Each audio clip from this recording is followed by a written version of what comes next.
IVM.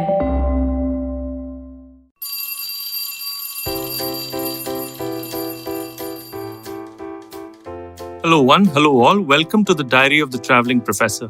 And I'm Siddharth Deshmukh, your friendly neighborhood traveling professor himself. Well, what do I have in store for you this week, this diary entry of mine? We are now in the raging, center of the storm as far as the virus is concerned. The second wave is concerned in India, and it is apparently a double-headed mutant or whatever it is, and it's really creating a huge amount of havoc for everyone. And when havoc is created, and especially during lockdown times, what tends to happen is that human beings then go towards conspiracy theories, and then they go towards misinformation spreading. And unfortunately, misinformation is the first kind of information that spreads. And that spreading is basically connected to a phenomenon called shareability. Now, shareability is my diary entry of Tuesday. And I wanted to just have a conversation about shareability with you today, because shareability can be for negative things like misinformation, but it also can be used for a lot of positive work that, let's say, intelligent marketers do. So, what is really shareability? Well, nothing like a great example to get things going. So, if I look at the CRED ad, and by the way, just fair warning, I have done some commercials for CRED on this podcast, so don't hold me against it. My opinions about the CRED ad are absolutely neutral and without any kind of bias. The CRED ad is incredibly shareable, having said all the statutory warnings, right? It is incredibly shareable. Now, whether it's a good thing that it's shareable and is it helping the brand, and the rest of it is perhaps food for thought as far as a latter day for podcast is concerned. But today, I wanted to talk about shareability, and certainly the CRED ad is so shareable that it has been shared by other ad agencies, which normally, is not going to happen, because you're going to focus on not actually copying work done by other agencies and actually saying, "Hey, we appreciate what you're doing," or whatever.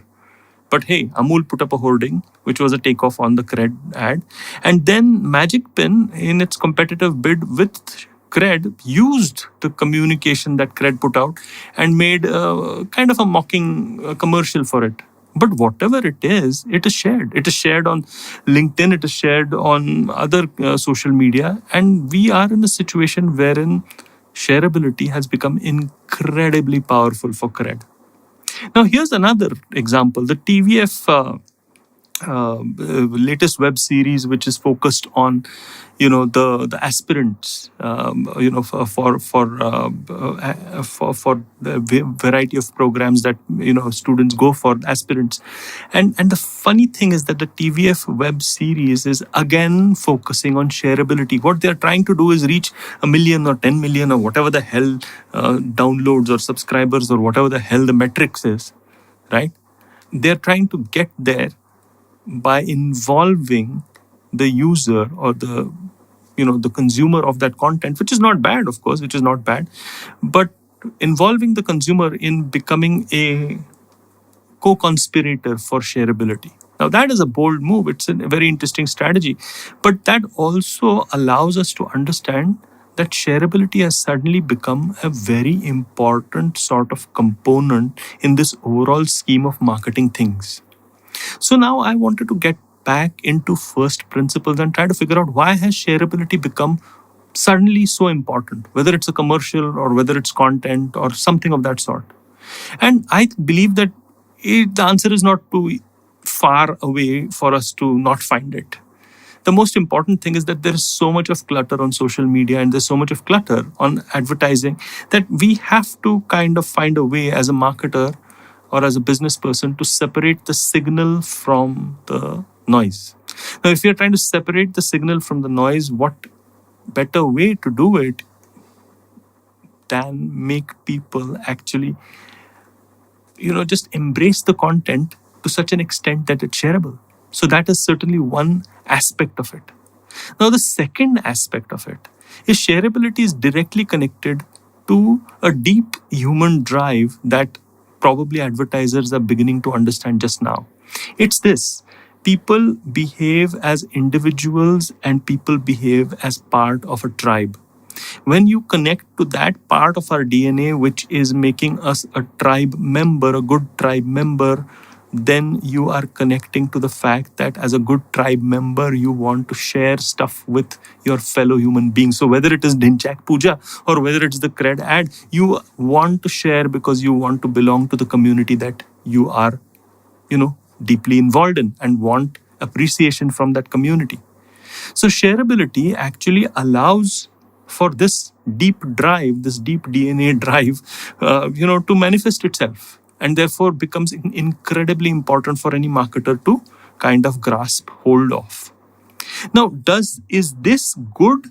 Is this good because does this create demand and not just awareness? And I keep yaddering on about how awareness is a poor cousin of demand, and how, if you create demand, you create awareness as well. But one of the things that I have been very conscious of in this year, and I've made a public statement of it on LinkedIn, saying that I want to test out my theories and the limits of those theories. And one of the theories that I have, or the frameworks that I have, is I don't think you should create awareness for awareness's sake. And if you create demand, you create awareness as well. But now I'm testing the limits of my own framework, right? And I'm kind of unraveling where I agree and disagree with my own self. The fact is, sure, pure awareness without creating demand is still a no-no for me.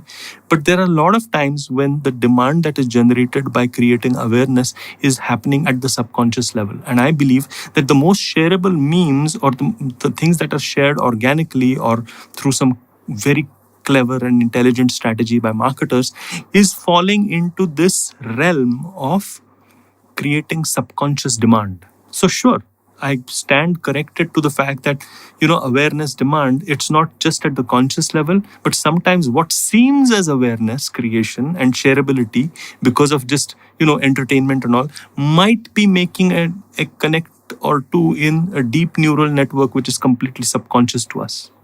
Now, this is just a hypothesis. I don't think that this is proven yet, and it is very difficult to actually prove something that belongs to the subconscious.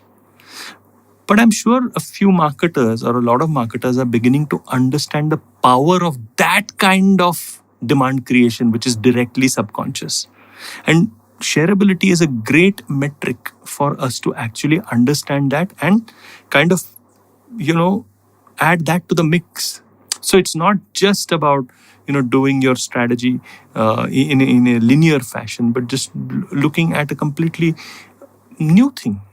And who knows? It might just rock your world, your consumer's world, and maybe your client's world, right?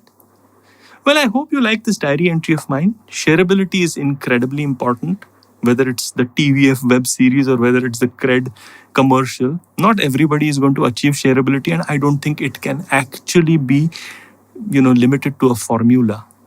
But then life would be so uninteresting if everything is reduced to a formula, isn't it? On that happy note, do follow me. I'm the traveling professor on LinkedIn and on Instagram. And I do keep making notes on LinkedIn, which you might be interested in reading, or I do keep making short videos and reels on Instagram.